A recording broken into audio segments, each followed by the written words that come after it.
Hello students and welcome back to our YouTube channel Vidyam। मैं हूं Anshita Jindal and I am a graduate from SRCC। आज हम करने वाले हैं लास्ट पार्ट हमारे फॉर्म्स ऑफ बिजनेस ऑर्गेनाइजेशन वाले चैप्टर का। आज हमें करना है जॉइंट स्टॉक कंपनी के बारे में। कंपनी वाला टॉपिक आज हमें करना है। कंपनी वाला topic one of the most important topic है, not just from the POV of this chapter, बल्कि आपको अकाउंट्स में भी, इकोनॉमिक्स में भी एंड लाइफ में इन जनरल बहुत जगह ये काम आने वाला है। ठीक है, 12th अकाउंट्स में तो बहुत काम आएगा। सो ये तो गलती से भी स्किप नहीं करना है। कंपनी क्या होती है, कंपनी के शेयर्स क्या होते हैं, आगे भी सोर्सेज ऑफ बिजनेस फाइनेंस में भी तुम ये पढ़ते हो, चैप्टर 8 में आई थिंक सो। ठीक है, सो बहुत बहुत बहुत ज्यादा इंपॉर्टेंट टॉपिक ये हमारे लिए रहने वाला है। ठीक है, इन डिटेल हर एक चीज समझाऊंगी, चाहे 20 मिनट लगे या 25 मिनट लगे, but I will explain everything in a lot of detail. अगर चैनल को अभी तक सब्सक्राइब नहीं किया है तो कर दो, दोस्तों के साथ शेयर कर दो एंड कमेंट सेक्शन में तुम्हारे नाम की अटेंडेंस लगा दो। डिस्क्रिप्शन में सारे लिंक्स है, कुछ भी चाहिए तुम्हें, नोट्स वगैरह सब कुछ मिल जाएगा। सारी प्लेलिस्ट है, प्लेलिस्ट सेव कर लिया करो सो दैट कभी भी जरूरत हो तुम देख सको। आओ जल्दी से शुरू करते हैं इस लेक्चर को एंड आज खत्म करते हैं हमारा chapter forms of business organisation.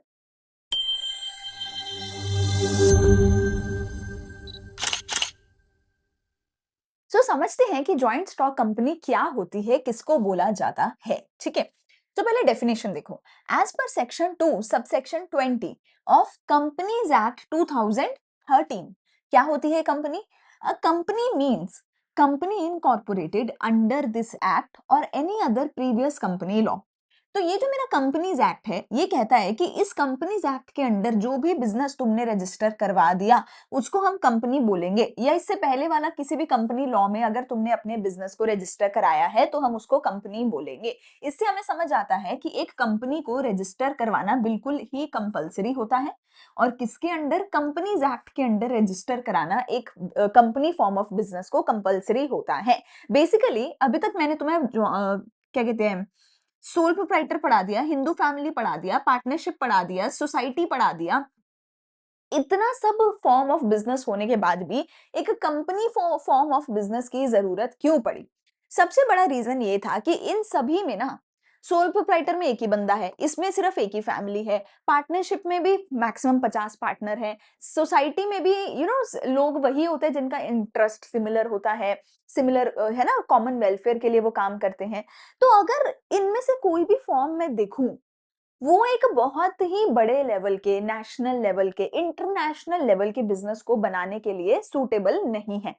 ये सारे ही टाइप्स जो हैं छोटे बिजनेसेस के लिए हैं, चलो मिड साइज बिजनेस के लिए हैं, एक बिग साइज बिजनेस के लिए इनमें से कोई भी टाइप सूटेबल नहीं है जिसमें करोड़ों रुपए कमाएंगे, पूरे देश भर को सामान बेचा जाएगा या शायद मल्टीनेशनल लेवल पे काम किया जाएगा, वो उसके लिए इनमें से कोई भी फॉर्म सूटेबल नहीं है। क्योंकि अगर आपको एक बहुत ही बड़े लेवल पे काम करना है तो आपको लाखों लोगों का सपोर्ट चाहिए, लाखों नहीं तो एटलीस्ट हजारों लोगों का सपोर्ट चाहिए जो अपना पैसा आपके बिजनेस में इन्वेस्ट करेंगे।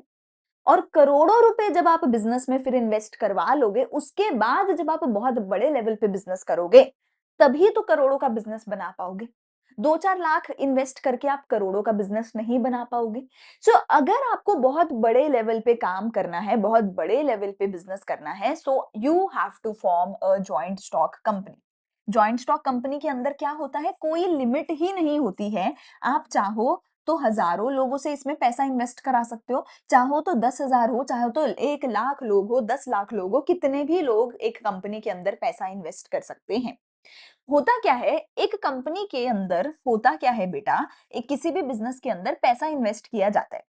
अगर मैं सोल प्रोप्राइटर हूं, अगर ये मान लो मेरी कंपनी का पूरा 100% है ओनरशिप, अगर सोल प्रोप्राइटर हूं तो पूरे का पूरा 100% मेरा ही होगा।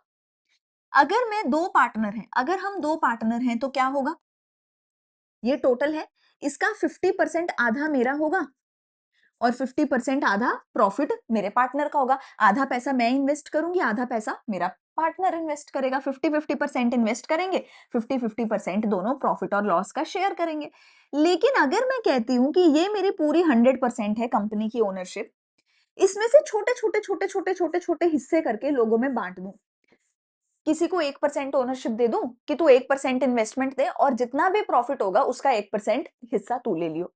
किसी को बोलूं तू आधा परसेंट ले ले, तू 0.5% ले ले, तू 0.2% ले ले, तू 2% ले ले। समझ रहे हो बेसिक मतलब क्या है, तुम मेरे बिजनेस में पैसा इन्वेस्ट करो, अगर मेरे बिजनेस में मान लेते हैं टोटल 1 करोड़ रुपए इन्वेस्टेड है और किसी बंदे ने इसमें से 1 लाख रुपए किसी बंदे ने इन्वेस्ट करा था, मतलब कि मेरे टोटल बिजनेस में जितना पैसा इन्वेस्टेड है उसमें से 1% इसने इन्वेस्ट करा था, तो मेरे टोटल बिजनेस का जितना भी प्रॉफिट होगा उसका 1% हिस्सा इस बंदे को मिल जाएगा। ठीक है ना? तो जब मेरे को करोड़ों रुपए इकट्ठे करने हैं बेटा, 2 4 5 लोग 50 लोग मिलके करोड़ों रुपए इकट्ठे नहीं कर सकते।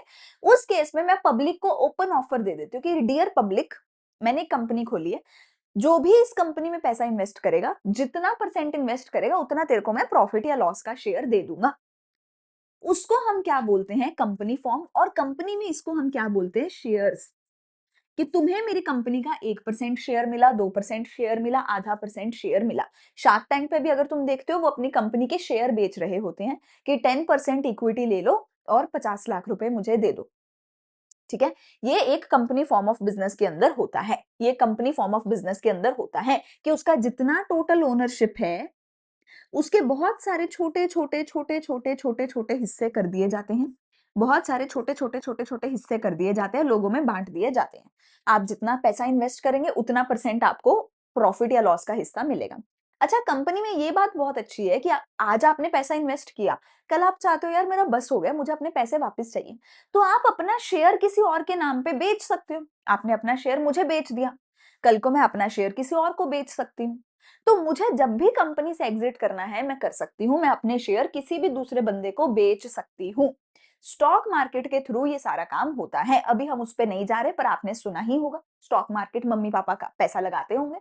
अभी हम उसकी बात नहीं करेंगे, पर स्टॉक मार्केट में कंपनीज अपने शेयर को लिस्ट करा देती हैं। हम जाके स्टॉक मार्केट से शेयर खरीद लेते हैं, ऑनलाइन ही घर बैठे। और जब बेचना है शेयर स्टॉक मार्केट में ही बेच देते हैं। जब तक मेरे पास वो शेयर है, शेयर की वैल्यू बढ़ती रहती है, मेरे पैसे की वैल्यू बढ़ती रहती है। ठीक है ना? अगर प्रॉफिट आया तो मुझे उतना परसेंट प्रॉफिट का हिस्सा भी मिल जाता है। ठीक है? ये ओवरऑल एक स्ट्रक्चर है कंपनी का। देखो, कंपनी क्या है? एसोसिएशन ऑफ पर्सन है, बहुत सारे लोग होते हैं। Formed for carrying out business activity, काम करने के लिए, बिजनेस करने के लिए ये बना है।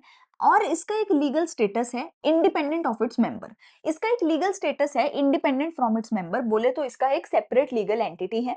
बिजनेस जो है, पहले भी ये चीज मैंने बताई है, बिजनेस और ओनर जो है वो एक दूसरे की इक्वल नहीं है in the eyes of law.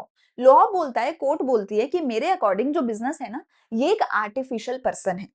मेरे अकॉर्डिंग जो कंपनी है ना, वो क्या है? एक आर्टिफिशियल पर्सन है जिसको लॉ ने बनाया है।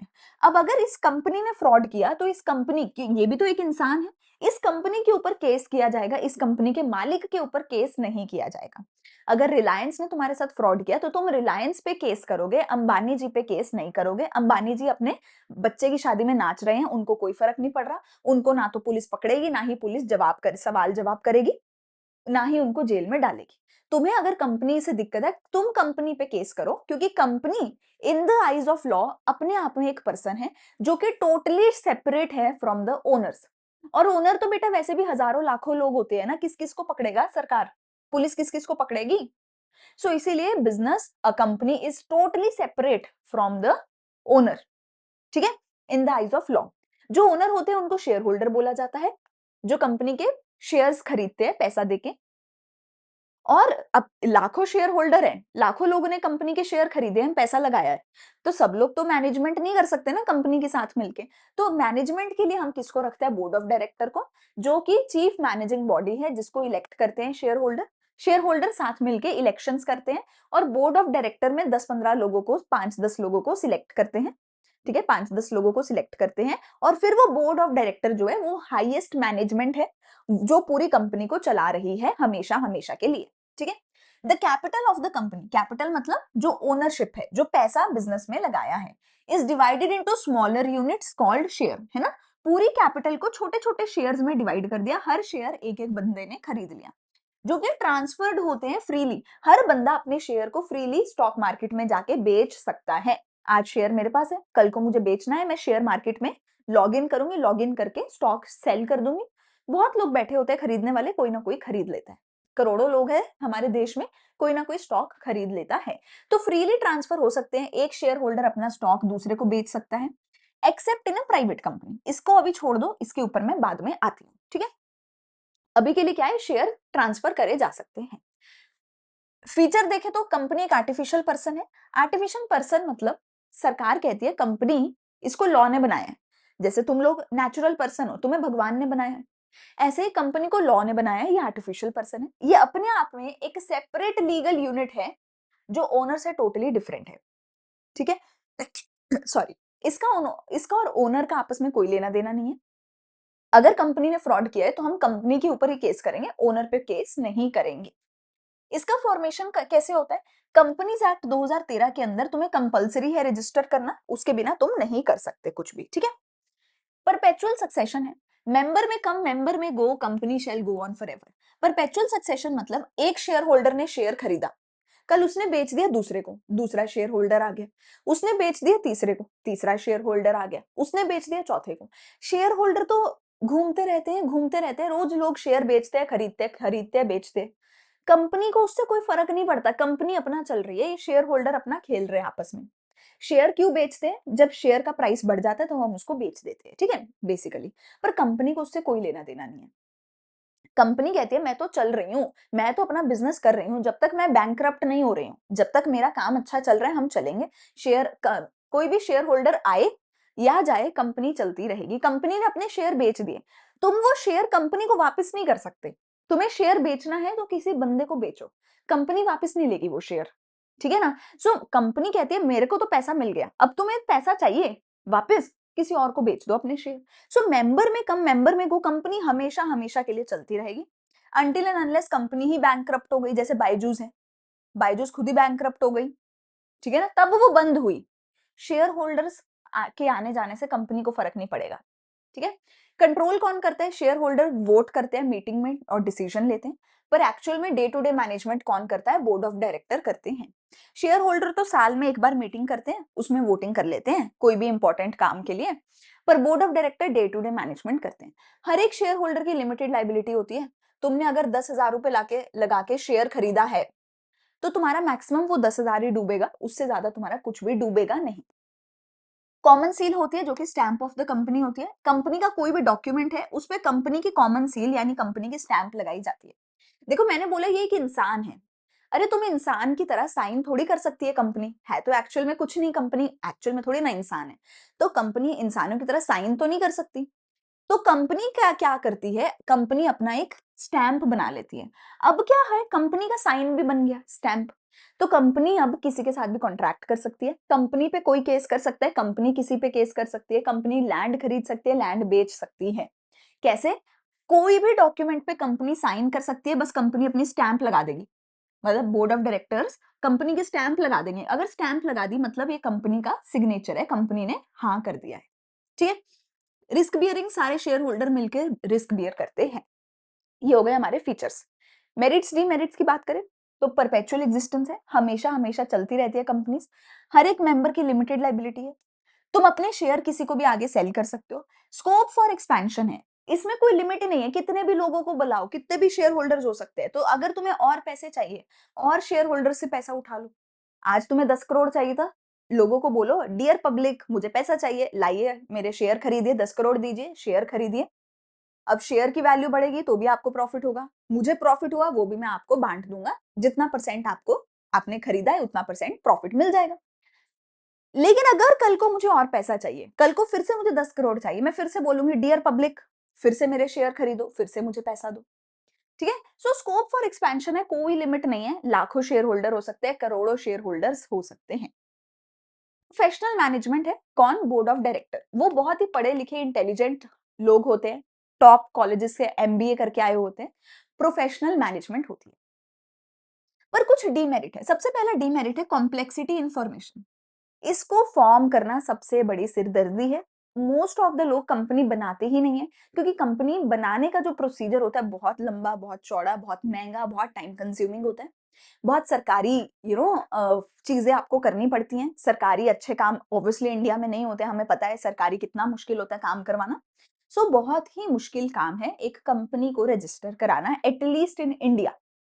लैक ऑफ सीक्रेसी है, हर एक कंपनी को अपना सारा कुछ अपनी वेबसाइट पे कंपलसरी है अपलोड करना। कंपनी अपनी बैलेंस शीट हो गई, अपनी इनकम स्टेटमेंट हो गई, अपनी प्रॉफिट एंड लॉस की स्टेटमेंट है, सारा कुछ अपनी वेबसाइट पे कंपलसरी है कंपनी के लिए अपलोड करना।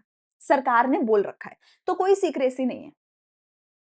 इम्पर्सनल वर्क एनवायरनमेंट, यहाँ पे कोई भी पर्सनल रिलेशन नहीं है, सब लोग सिर्फ प्रॉफिट के लिए काम कर रहे हैं, सब लोग अपने फायदे के लिए काम कर रहे हैं, कोई पर्सनल रिलेशन यहाँ पे नहीं है। एंड ओनर एक्चुअल में कौन है? ओनर है शेयर होल्डर, पर काम कौन कर रहा है? Board of director. तो बोर्ड ऑफ डायरेक्टर अपने फायदा सोच रहे हैं, शेयर होल्डर अपना फायदा सोच रहे हैं, और इनकी आपस में बनेगी भी नहीं बहुत बारी, ठीक है ना? तो यहाँ पे कंफ्लिक्ट की प्रॉब्लम हो सकती है, लड़ाई झगड़े की प्रॉब्लम हो सकती है। रेगुलेशन बहुत सारे हैं, सरकार ने बहुत सारे रेगुलेशंस इन पे लगा रखे हैं, रूल्स थोप रखे हैं, जो इनको फॉलो करने पड़ते हैं, which is very difficult.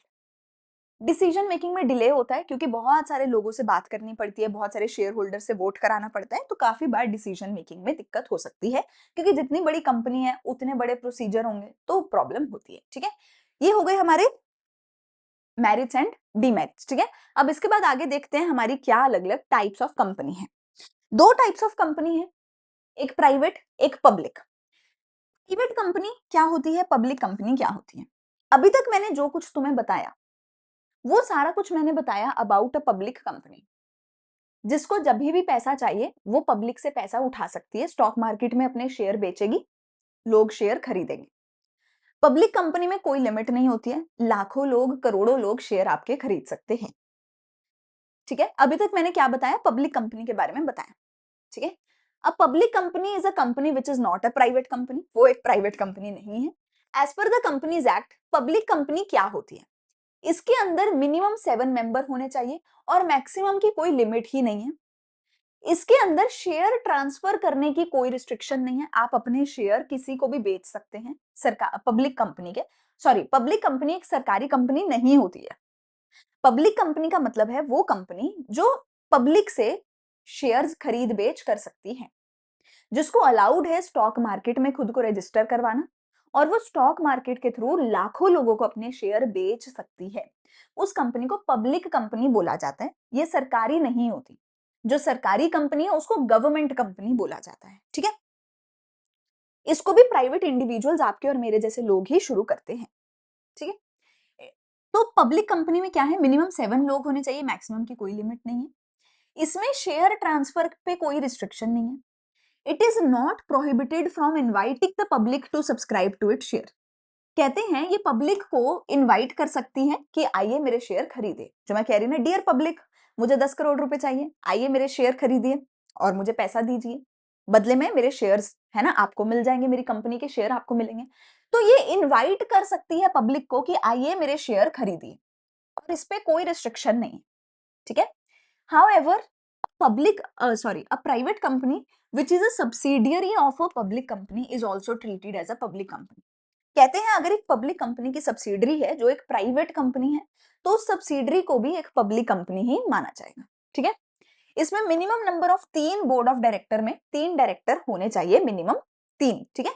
Board of director में मिनिमम 3 डायरेक्टर्स इसके होने चाहिए। ये तो है मेरी पब्लिक कंपनी, इसी की बात मैंने अभी तक करी। हमारी मोस्टली जो भी फेमस कंपनीज है, रिलायंस एंड ऑल, ये सारी पब्लिक कंपनीज हैं। बायजूस जब बंद हुआ उससे पहले वो प्राइवेट था, वो पब्लिक जाने वाले थे, वो अपना अपने आप को शेयर मार्केट में रजिस्टर करवाने वाले थे, बायजूस की कंपनी, ठीक है? पर वो पहले ही बंद हो गई, ठीक है? दूसरी है मेरे पास प्राइवेट कंपनी। अब प्राइवेट कंपनी क्या है बेटा? Private company is also a company, इसमें भी शेयर होल्डर होते हैं, इसके भी शेयर होते हैं, पर इस पे एक लिमिट है, ये स्टॉक मार्केट पे खुद को रजिस्टर नहीं कर सकती। ये नहीं स्टॉक मार्केट में जाके बोल सकती dear public, give me money, take my shares, ये नहीं बोल सकती। ये क्या करेगी? देखिए, इसके अंदर लिमिट है कि इसमें मिनिमम 2 शेयर होल्डर और मैक्सिमम 200 ही शेयर होल्डर इसके अंदर हो सकते हैं। ये स्टॉक मार्केट में खुद को रजिस्टर नहीं करा सकते हैं।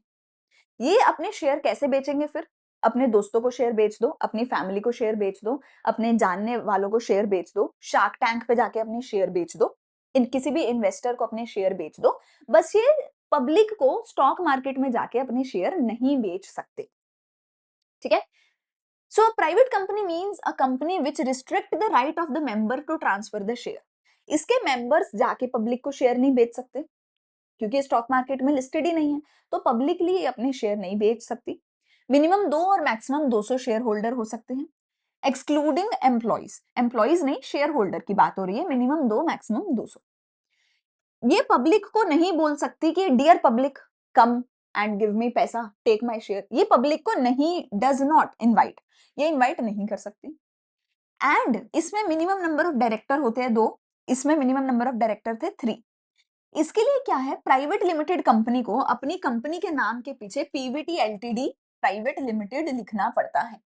किसी भी प्राइवेट लिमिटेड कंपनी को अपने नाम के पीछे पीवीटी एलटीडी प्राइवेट लिमिटेड लिखना पड़ता है। लाइक अगर मेरी विद्यम, अगर हमारी एक प्राइवेट कंपनी होगी तो मैं क्या लिखूंगी, मेरी हर डॉक्यूमेंट पे हर जगह मेरा नाम क्या होगा, विद्यम प्राइवेट लिमिटेड। ठीक है, उससे देखने वाले को समझ आ जाएगा कि इसने अपनी कंपनी को, अपने बिजनेस को as a private company register करवा रखा है। फिर अगर मुझे प्राइवेट कंपनी से पब्लिक कंपनी बनानी है तो मुझे अपनी कंपनी को शेयर मार्केट में, स्टॉक मार्केट में रजिस्टर करवाना पड़ता है। ठीक है, वो कैसे करवाते हैं वो सब अभी तुम्हें नहीं समझना है, आगे तुम पढ़ोगे 12th क्लास में कि आईपीओ क्या होता है, कैसे रजिस्टर होता है, वो सब आगे तुम पढ़ोगे। ठीक है, अभी के लिए हमारा चैप्टर इतना ही था, यहाँ पे मेरा चैप्टर जो है होता है समाप्त बस। ठीक है, इस पूरे चैप्टर के आई थिंक 4 5 6 पार्ट्स हमने बनाए हैं। पहले सोल प्रोप्राइटर किया, फिर हिंदू फैमिली किया, फिर पार्टनरशिप के 2 पार्ट्स आए, फिर हमारा वो आया, सोसाइटी आया, कोऑपरेटिव सोसाइटी आया, एंड अब 6th पार्ट में हमारा आया कंपनी के बारे में। ठीक है, मैंने हर पार्ट में हर एक चीज बहुत डिटेल में कराई है। अगर कोई भी पार्ट देखना है, नहीं देखा है, तो डिस्क्रिप्शन में सारी प्लेलिस्ट है, उसको प्लेलिस्ट को सेव कर लिया करो ताकि जब भी जरूरत हो वहां से देख सको। वहां से सारे टॉपिक, सारे पार्ट, सारे चैप्टर्स, सारे सब्जेक्ट्स के मिल जाएंगे। ठीक है, नोट्स चाहिए तो टेलीग्राम पे मिलेंगे, बाकी व्हाट्सएप, इंस्टाग्राम हर जगह फॉलो कर लो, आपके काम का बहुत सारा कंटेंट आता है। अगर पूरा लेक्चर सुन लेते हो तो नीचे डन भी लिखा करो कि हाँ मैंने पूरा लेक्चर डन कर लिया है। ठीक है, चैनल को सब्सक्राइब भी करके जाना, दोस्तों के साथ शेयर भी जरूर करके जाना। मिलते हैं अगले लेक्चर में अगले चैप्टर के साथ। Thank you so much for watching, bye bye.